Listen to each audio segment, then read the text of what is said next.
जम्मू कश्मीर को लेकर केंद्र का बड़ा फैसला। दिल्ली सीएम ने एमसीडी पर लगाया भ्रष्टाचार का आरोप। राहुल गांधी ने पीएम मोदी को कहा लुटेरा। भारत में कोरोना से बचाव की स्थिति काफी बेहतर। काले धन पर आयकर विभाग का बड़ा वार।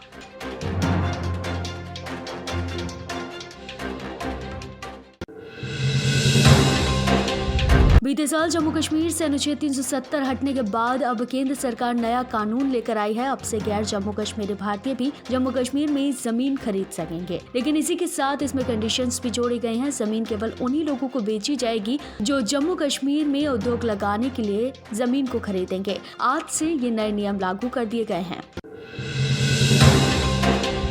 दिल्ली सरकार और दिल्ली नगर निगम के बीच फंड को लेकर विवाद अभी जारी है, लेकिन सीएम अरविंद केजरीवाल ने ये साफ तौर पर कह दिया है कि दिल्ली नगर निगम को जितना पैसा देना था वो दे दिया गया है। उन्होंने कहा कि मैं नगर निगम के लोगों से हाथ जोड़कर विनती करना चाहूंगा कि इतना भ्रष्टाचार जो नगर निगम में हो रहा है उससे पैसों की कमी पूरी नहीं होगी, मगर निगम को थोड़ा सही से चलने की जरूरत है। आपको बता दें कि सैलरी न मिलने के कारण नगर निगम अस्पतालों के डॉक्टर्स हड़ताल पर हैं।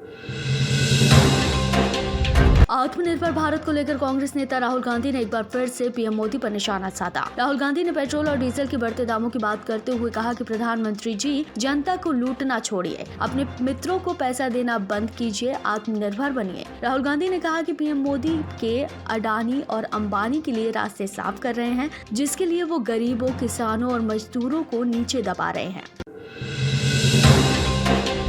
उत्तर प्रदेश की 10 सीटों के लिए होने वाले राज्यसभा उपचुनाव के लिए आखिरकार बीजेपी ने अपने 8 उम्मीदवारों के नामों की घोषणा कर दी है। इन 8 उम्मीदवारों से नामांकन पत्र दाखिल कर दिए गए हैं। आपको बता दें कि 25 नवंबर को 10 राज्यसभा सांसदों का कार्यकाल खत्म होने वाला है और उनके रिक्त पदों के लिए उपचुनाव किए जा रहे हैं। नामांकन के मौके पर मुख्यमंत्री योगी आदित्यनाथ, उप मुख्यमंत्री केशव प्रसाद मौर्य और बीजेपी प्रदेश अध्यक्ष स्वतंत्र देव सिंह मौजूद रहे थे। केंद्रीय गृह मंत्रालय ने अनलॉक 5 के लिए गाइडलाइंस जारी कर दी हैं, जिसमें कोरोना संक्रमण से प्रभावित कंटेनमेंट जोन के लिए नई घोषणा की गई है। अब कंटेनमेंट जोन में 30 नवंबर तक जारी रहेगा लॉकडाउन। इसके अलावा अनलॉक 4 में जिन स्थानों को दोबारा खोलने के आदेश दिए गए थे वो आदेश जारी रहेंगे। हालांकि अभी स्कूलों को खोलने को लेकर कोई फैसला नहीं किया गया है। भारत में कोरोना संक्रमण के बढ़ते मामलों के बीच एक राहत की खबर सामने आई है। बीते 3 महीने में पहली बार 24 घंटे में 36,470 मामले सामने आए हैं, तो वहीं 488 लोगों की जांच चली गई। आपको बता दें कि अब तक भारत में 79,46,429 लोग कोरोना संक्रमित हो चुके हैं, जिसमें से 72,01,070 मरीज पूरी तरह से ठीक हो चुके हैं, यानी कि भारत में लगभग 90% लोग कोरोना मुक्त हो गए। तो वहीं अभी तक 1,19,502 लोगों की मौत हो चुकी है। हालांकि फिर भी भारत की स्थिति अन्य देशों के मुकाबले काफी ठीक मानी जा रही है।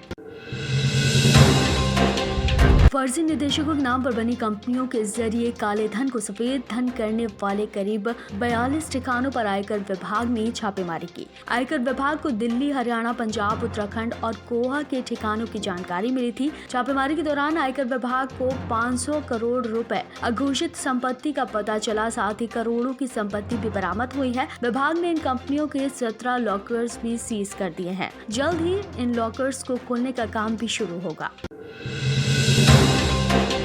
16 अक्टूबर को पेरिस में उपनगरीय इलाके में एक शिक्षक की हजरत मोहम्मद साहब का कार्टून दिखाने के कारण गला काटकर हत्या किए जाने को लेकर फ्रांस के राष्ट्रपति मैनुएल मैक्रों ने इस घटना को इस्लामिक आतंकवाद कहने के बाद तमाम मुस्लिम देश फ्रांस से नाराज हो गए। उन्होंने फ्रांसीसी वस्तुओं का बहिष्कार करना शुरू कर दिया। कुवैत, जॉर्डन और कतर में फ्रांसीसी सामान को बाजार से हटा दिया गया, तो वहीं पाकिस्तान और बांग्लादेश में जमकर विरोध प्रदर्शन भी किया जा रहा है।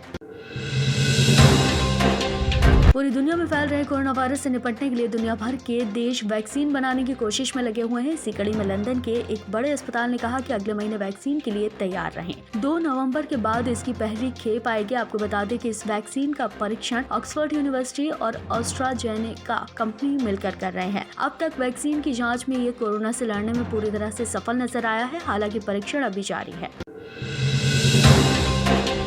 महाराष्ट्र के पूर्व सीएम और बीजेपी नेता नारायण राणे ने अभिनेता सुशांत सिंह राजपूत की मौत को लेकर एक बड़ा दावा किया है। राणे ने कहा कि सुशांत कभी सुसाइड नहीं कर सकता था, उसके साथ मरने से पहले मारपीट की गई थी, यहाँ तक कि उसकी मैनेजर दिशा सालियान ने भी खुदकुशी नहीं की है, उसकी भी हत्या की गई है। राणे ने कहा कि मैंने सबूत सीबीआई को दे दिए हैं और सीबीआई की जांच सही दिशा में चल रही है, जल्द ही इस हत्या का पर्दाफाश होगा।